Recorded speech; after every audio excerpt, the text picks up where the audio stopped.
I joked that my best friend's mom was practically my wife. She looked at me and asked, "What's stopping us?" The joke came out at the worst possible moment, in front of the worst possible audience. Adwoa and I were standing in her kitchen, her actual kitchen, in her actual house. The one I had been walking into without knocking since I was 19 years old, and she was sliding a plate of food across the counter toward me the way she had done approximately 400 times across the span of 15 years. She said, without looking up from the stove, "You eat better here than anywhere else, and we both know it." And I said, without thinking even a half second ahead, "What can I say? You're practically my wife." She went still. Not dramatically, just the small stillness of someone who has heard a thing and is deciding what to do with it. Then she turned from the stove, looked at me directly with those clear, composed eyes, and said, "What's stopping us?" I was 34 years old. I had a plate of food in my hand. Her son, my best friend Kofi, the person who had been my closest companion for 15 years and who did not know that I had been quietly and helplessly in love with his mother for the last 4 of them, was due back from the hardware store in 20 minutes. I had no answer. That was 7 months ago, and everything that has happened in the 7 months since begins and ends with what I did not say in that kitchen, and what saying it eventually cost, and what it finally made possible. Let me go back to the beginning, because the beginning matters. Kofi and I met the first week of university. He was assigned to the same orientation group, which put us in the same circle of strangers for 3 days of team-building exercises we were all too old for. And by the end of it, we had developed the particular shorthand that either forms immediately or never forms at all. We were friends inside a week. Inside a month, I was spending weekends at his family's house because my own family was a plane ride away and the alternative was a very empty dorm room, and his mother, Adwoa, met me at the door the first time I visited and said, "You're Kofi's friend. Are you hungry?" That was it. That was the entire vetting process. I said yes, and she fed me, and I never fully left. Adwoa was 44 when I was 19. I did not think about her in any complicated way for a long time. She was simply one of the fixed points of my adult life, the woman who kept a spare key for me when I locked myself out of my apartment during the years Kofi and I lived in the same city, who texted me on my birthday before my own mother called, who sat across from me at the kitchen table during the years when work was hard and my first serious relationship was falling apart, and said very little but stayed present, which was exactly what was needed. She was the closest thing I had to a home that wasn't geographically mine. I want to be precise about the early years because people sometimes hear a story like this and assume it was always complicated, that there was something off from the beginning that should have been addressed sooner. It wasn't like that. For a long time, 7 or 8 years, what we had was exactly what it looked like. The mother of my best friend who had extended that friendship to include me in a way that was genuine and warm and entirely without undercurrent. She was formidable and funny, and the most competent person in most rooms she entered, and I appreciated all of that, the way you appreciate a person who is good at being a person, cleanly, without attaching anything to it. There was no undercurrent. There was no complexity I was managing. There was just a woman who had made room for me in her house and her life. And I was grateful for it, and that was the whole thing. And then, something shifted, and the something had no single clear origin point, which is the most inconvenient kind of shift. It was gradual. A year of noticing small things I had not noticed before. The particular quality of her attention when she was listening to something she found interesting. The laugh she kept for things that were genuinely funny versus the polite laugh she gave when she was being kind.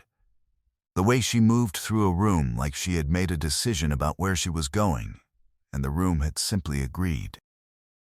I noticed that she was the most competent person I knew in a way that had nothing to do with performance and everything to do with actually being able to handle things. I noticed that being in her orbit made me feel like a better organized version of myself. And I noticed, slowly, and then all at once, that I had started thinking about her in the hours between visits in a way I had not previously done, and that this was a problem. I told no one. Not Kofi, obviously. Not my sister. Not the therapist I saw for 8 months during the rough patch at work, which, in retrospect, was a meaningful omission. I told no one because naming it would have made it real in a way I could not manage, and because the complications were self-evident. She was Kofi's mother. She was 15 years older. She had watched me grow from a 19-year-old who didn't know how to do laundry into a 34-year-old who mostly knew how to do laundry. And the entire relationship had been built on a foundation that had nothing to do with whatever I was now feeling.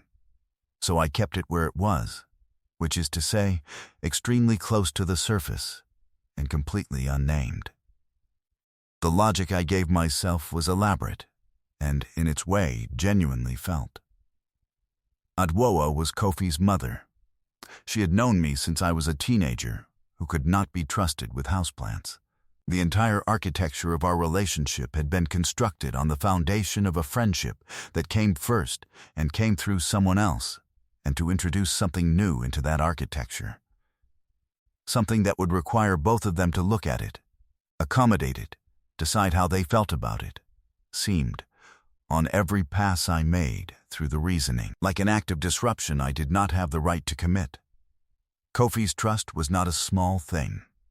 15 years of that trust, given freely and consistently, was not a thing to put at risk for feelings I had decided, without asking anyone, were not returnable. So I managed. I kept showing up, because not showing up would itself have been a kind of declaration. I helped when help was asked for. I stayed for dinner when invited.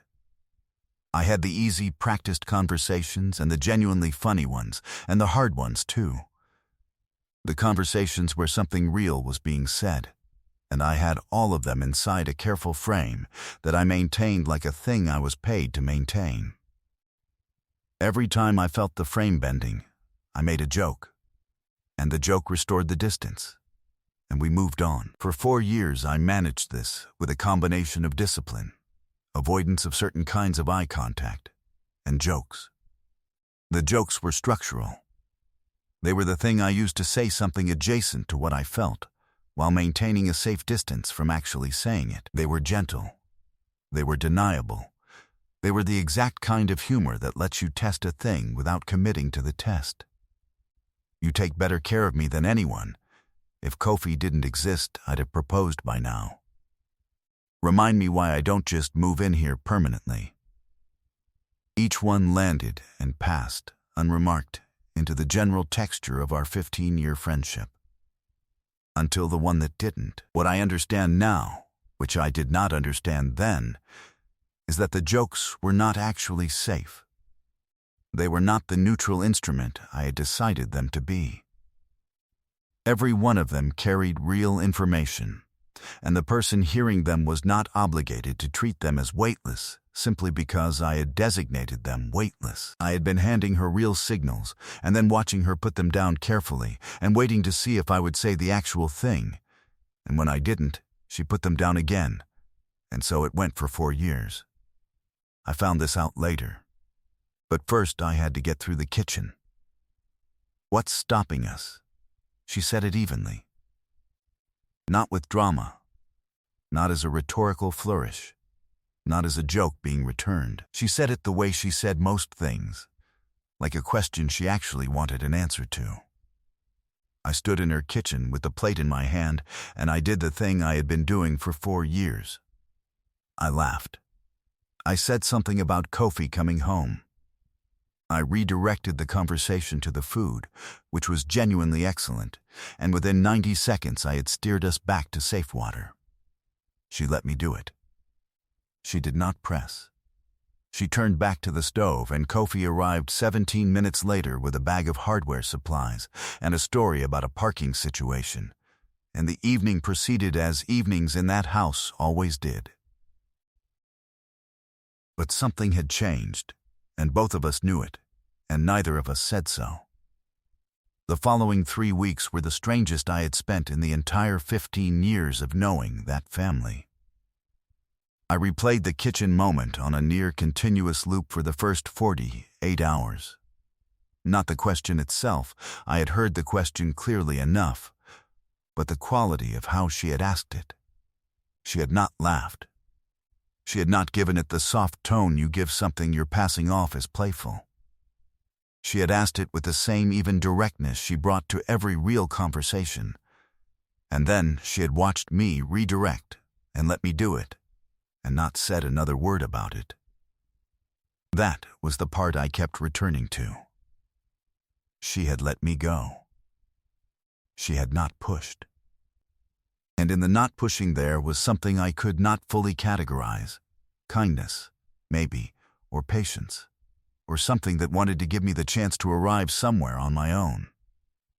Kofi texted me 4 days after the kitchen asking when I was coming by next. I said I had a lot on at work, which was partly true and mostly evasion. He said okay and sent me a video of a cat and a goat that he thought I would find funny, and I did find it funny. And I sat alone in my apartment laughing at a video about a cat and a goat while thinking about his mother and feeling like a specific kind of fraud. Then, 8 days after the kitchen, Adwoa texted me directly. She did text me directly sometimes. We had our own thread. Had for years. She would send me things she thought I would appreciate. I would send her back the same. So a text was not inherently notable. What was notable was this one. It said, "Left a book on the counter that made me think of you. Come get it whenever." That was all, but whenever in Adwoa's language was a door being left open, and we both understood that. I visited once, on a Thursday evening, when Kofi had asked me over to help him with a project in the garage. Adwoa was home, but she did not linger the way she normally did. She came in, said hello, asked after my work, and found somewhere else to be, which was not her pattern. The space where she usually was felt very noticeable by its absence. I thought about the kitchen, about the question, about the way she had looked at me when she asked it. For approximately a third of the time I spent pretending to help Kofi with his shelving unit. On the way out that night, she walked me to the door. She always walked me to the door. This was not new, and as I was pulling on my jacket, she said, quietly, so that Kofi couldn't hear from the garage, "You know you can talk to me." I said, "About what?" She held my gaze for a moment. Then she said, "Whatever you've been not saying for the last 4 years." And then Kofi appeared in the hallway, asking if I'd seen his level, and that sentence just hung there, dissipating into the air of the front entry like something no one was supposed to have heard. I drove home thinking about almost nothing else. She knew. She had known, or suspected, or at least seen enough to name it, and she had not run from it, had not laughed it off, had not shut the door quietly, the way you shut a door when you want someone to understand that the door is shut. She had said, "You can talk to me," which was either the kindest way anyone had ever told me to get whatever I was feeling out of her house, or it was something else entirely, and I did not know which, and not knowing was now actively disruptive. I did what I had been doing for 4 years. I sat with it, and I said nothing. What broke the silence was not courage. It was Kofi. 6 weeks after the kitchen, Kofi called me on a Sunday afternoon with the particular energy he uses when he has news. Slightly elevated, slightly careful, like he is choosing the order in which to say things. He said he had something to tell me. He said he hoped I wasn't going to be weird about it. He said he had been seeing someone. Had been for about 3 months. and it was serious, and he wanted me to meet her. I said all the right things. I said I was happy for him, asked how they met, asked when we were doing this, made a joke about finally vetting someone properly. All of it was genuine. Kofi finding someone serious was good news, and I meant the response I gave him. But in the background, while I was saying the right things, one thought was running underneath all of them. If Kofi is serious about someone, he is going to be less present in that house. He is going to have a different center of gravity. And the particular arrangement that had allowed me to be present in Adwoa's life, in the specific way I had been, mediated through my friendship with her son, contained and appropriate within that frame, was going to shift. Kofi building a life with someone was wonderful. It was also the thing that was quietly going to restructure everything else. I visited the house 2 Sundays later for the first time since the front entry conversation. Kofi was there with his girlfriend Priya. It was the first time I was meeting her properly, sitting down. The full introduction, rather than a brief overlap at the door. She was warm and sharp and attentive. And she had the quality of someone genuinely interested in the people around her, rather than performing interest, which is a distinction you notice quickly. Kofi was different around her, in the specific way that people are different when they are with someone who is actually right for them. More settled. More himself. Less performing any version. The 4 of us ate dinner together, and the evening had the ease of people who were, despite various configurations of newness, fundamentally comfortable with each other. Adwoa liked Priya immediately. I could tell because with Adwoa the signal is always unguarded engagement. She does not perform warmth. She either has it or she is politely absent. And that night, she was entirely present. She asked Priya real questions and listened to the answers and pushed back thoughtfully on one thing Priya said about her work. And Priya laughed and pushed back in return. And that was the moment I knew Adwoa had decided. At the end of the night, Kofi walked Priya to her car. I was in the kitchen with Adwoa, helping clear the table the way I had done for 15 years, and she said without any preamble, he's going to ask her to move in with him before the end of the year. I said, "You think?" She said, "I know." She set a glass in the drying rack. Then she said, more quietly, "This house is going to get very quiet." There was something specific in the way she said that. Not self-pity. She was not built for self-pity, and I had never seen it in her in 15 years. More like an honest accounting. A clear-eyed recognition that one chapter had its ending in sight, and the next one had not yet been written. And the space between them was something she was looking at directly, rather than away from. I said, "Will that be hard?" She turned from the counter. She looked at me with the directness she used for things that mattered. And she said, "It depends entirely on what I decide to do with it." That sentence had a weight I felt specifically in the middle of my chest, which is where things land when they are true, rather than just interesting. I was standing perhaps 4 feet from her. Kofi was outside. Priya was outside. The kitchen was the particular quiet of a kitchen after dinner has been eaten, and the work of clearing it is almost done. I said her name. She said, "I know." 2 words. But the way she used them, not as comfort, not as deflection, but as confirmation, told me that the question from the kitchen 7 weeks earlier had been exactly what it sounded like. A real question, and she had been waiting, without pressure, without a second prompt, with the particular patience of someone who understood that the timing had to be chosen rather than forced, to see if I was ever going to be the person who gave it a real answer. "I don't know how to do this," I said. "Kofi is a 34-year-old man," she said, "who is about to move his girlfriend into an apartment." She said it gently but with precision, which is her way with important things. "He has been your best friend for 15 years. So has this house. so have I. None of those things are incompatible with each other. But someone has to be willing to say so.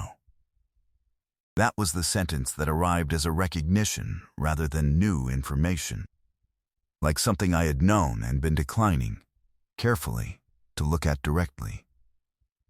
I said the thing I had been not saying for 4 years. I said it without a joke threaded through it, without a redirect built in behind it, without the careful managed version I had been constructing for so long, I had nearly forgotten what the real version felt like. I said I had been in love with her for 4 years, that I had spent those 4 years deciding it was impossible without ever asking if it was, and that whatever time the not asking had taken from both of us, I was sorry for. She listened without interrupting. When I finished, she said, "Why did you think it was impossible?" I started to say because of Kofi, and she raised one hand, not sharply, just a pause. "Kofi is a conversation," she said, "not a wall. There's a difference." She looked at me steadily. "I'm asking why you thought it was impossible for me." And I understood what she was really asking, whether I had simply decided, without checking, that what I felt was one-directional, whether I had filed it under impossible and closed the drawer without ever asking the person who was supposed to be the other half of the answer. I said, "I was afraid of what asking would cost." She said, "It cost you 4 years." She said it without cruelty, but precisely, and it landed with the weight of something true that had been waiting a long time to be said out loud. "I don't know how to do this," I said. "Kofi is a 34-year-old man," she said, "who is about to move his girlfriend into an apartment." She said it gently, but she said it precisely, which is how she said all important things. "He's been your best friend for 15 years. So has this house. So have I." A pause. "None of those things are incompatible. But someone has to be willing to say so." That sentence arrived in me the way only genuinely true things arrive, not as a surprise, but as a recognition. Like something I had known for a long time and had been choosing not to look at directly. I said the thing I had been not saying for 4 years. I said it without a joke, without a redirect, without the careful, managed version I had been constructing for so long I had almost forgotten what the real version felt like. I said that I had been in love with her for 4 years, and that I had spent those 4 years telling myself it was impossible and inappropriate, and something to be managed rather than named, and that the managing had cost both of us something I was only now beginning to understand, and that I was sorry for the time the not saying had taken. She listened without interrupting. When I finished, she said, "Why did you think it was impossible?"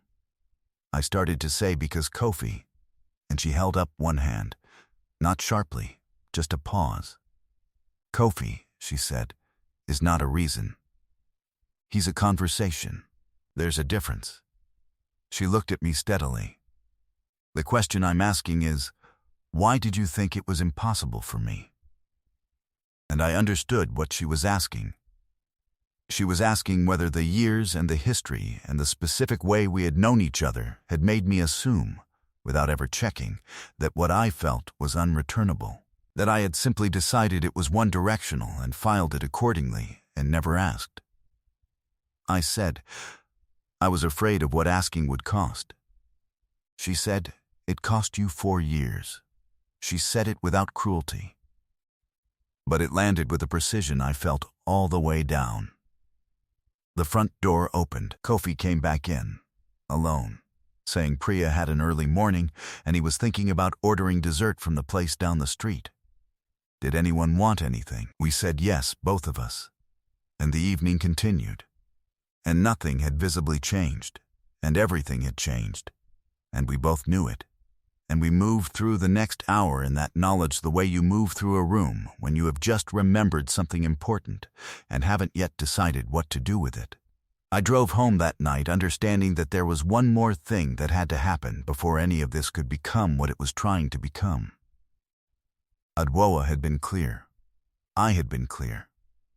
But Kofi did not know, and he was the third point of this particular triangle, and the conversation with him was not optional, and I had been the one deferring it. I called him the following Wednesday and asked if he had time to talk. He said yes, sounding mildly concerned, because I do not typically open with that phrasing. I am the one who leads with the joke or the event, not with the formal request for a talk. And he knew the difference. I told him in order that my feelings for his mother had been something I had been aware of and sitting on for 4 years, that I had not acted on them and had not intended to say anything to anyone, and that a conversation had happened and I was not going to pretend it hadn't. I told him I understood if his reaction was complicated. I told him that what he said would genuinely matter to me, and that I was not calling to ask for permission, but to make sure he heard it from me directly and first, rather than from inference or accident. He was quiet for a long time. I counted 17 seconds in my head, which is a long time in a phone silence. Then he said, "I know." I said, "What?" He said, "I've known for about 2 years." A pause. My mother doesn't announce things, but she's not subtle. And you're my best friend. I know what your face does when you're managing something. Another pause. Shorter. I was waiting to see if either of you were ever going to do something about it, or if you were both just going to keep doing the bit indefinitely. I sat with that for a moment. 2 years. He had been sitting with this knowledge for 2 years, saying nothing, waiting, not from indifference, but because he understood that it was not his thing to tilt, which meant that my careful construction, the elaborate managed distance I had been maintaining for 4 years on the premise that no one could see through it, had been transparent to the person it most needed not to be transparent to, for half its duration. That information required some time to absorb. He asked me questions. Not many, but real ones. He wanted to know what I thought this was, meaning whether I had thought past the feeling into what I was actually proposing. He said, directly, that there was something about the architecture of it that was genuinely strange for him to sit with, and that he needed time with that. He was not angry. He was not cold. He was Kofi, which is to say he processed things honestly and gave them the respect of real consideration rather than the performance of consideration. He called me back 2 days later. He said, "You've been family for 15 years. This is just a different kind of paperwork." He said it steadily, the way he says things he means. That sentence cost him something to say, and I understood that, and I told him so. He said, "Don't make it weird," which was how I knew we were going to be fine. The conversation with Edwoa happened on a Saturday evening, 2 weeks after the one with Kofi, at her kitchen table with tea going cold between us while we talked for nearly 3 hours about the 4 years and what they had been and what they were, possibly, going to become. She started it. She said, "I want to ask you something, and I want you to answer it honestly, even if the honest answer is uncomfortable." I said, "Okay." She said, "What were you afraid I was going to say?" It took me a moment. I said I had been afraid she would say it was impossible, that the history was too particular, that the roles were too fixed, that the specific way we had known each other for 15 years made everything else not workable. That I would say the thing, and she would be kind about it, and the kindness would be the end of everything we already had. She nodded slowly. "Then," she said, "I want to tell you something. I have known, or strongly suspected, what was there for you for closer to 3 years than I think you would be comfortable knowing. And in those 3 years, I made a decision not to name it, not because I didn't see it, but because I needed you to be the one to choose it. Not because I needed the formality of it. Because anything I valued in what this could be would require you to have gotten there on your own." She said it evenly, the way she said most true things. The kitchen was the first time you let it out without the management on top of it, she said. It came out plain. And I decided in the moment that I wasn't going to let that pass the way I'd let the others pass. I said, "The others." She looked at me steadily. If Kofi didn't exist, I'd have proposed by now. That one in particular. I had said that in this kitchen 3 years ago, leaning against that counter, and she had laughed at it, or I had thought she had laughed at it. Now she was telling me that she had received it clearly, put it down carefully, and waited. 3 years. "You weren't ready," she said simply. "And I wasn't going to do it for you." We were honest about the complications. We talked about what Kofi's adjustment would look like over time, and about the fact that some things could not be entirely predicted and required the willingness to navigate them as they came. She said she had thought about this, in the way she had thought about everything, completely, before announcing the conclusion, and that she was not interested in a version of this that required pretending the complications didn't exist. She was interested in a version that dealt with them directly, which was the only version she had ever been interested in for anything. "You said it without meaning to," she said at one point, about the kitchen joke. Those are always the truest things. We did not solve everything at that table. We did not pretend the architecture was simple or that no adjustment would be required. What we did was stop pretending the thing wasn't there. And that, as it turned out, was the part that had seemed impossible. The thing itself was not impossible at all. It had just been waiting for someone to stop treating it as if it were. Kofi's girlfriend Priya moved into their apartment in November. His room in the house has been converted to a home office Adwoa uses for her consulting work, and it looks nothing like it did, which she said she needed. The spare key she used to keep for me is still there. She says there's no reason to change what works. There is something I want to say carefully, because it is the thing the last 7 months have clarified most completely. And I think it is the thing that actually matters. I spent 4 years treating a real feeling like a problem to be managed. I built a framework around it, reasonable sounding, responsible looking. And I maintained that framework with real discipline, and I told myself the discipline was an act of care. I was protecting Kofi's trust. I was protecting the friendship, which was genuine and irreplaceable, and not mine to put at risk for my own feelings. I was protecting Adwoa from a conversation she hadn't asked for and might not want.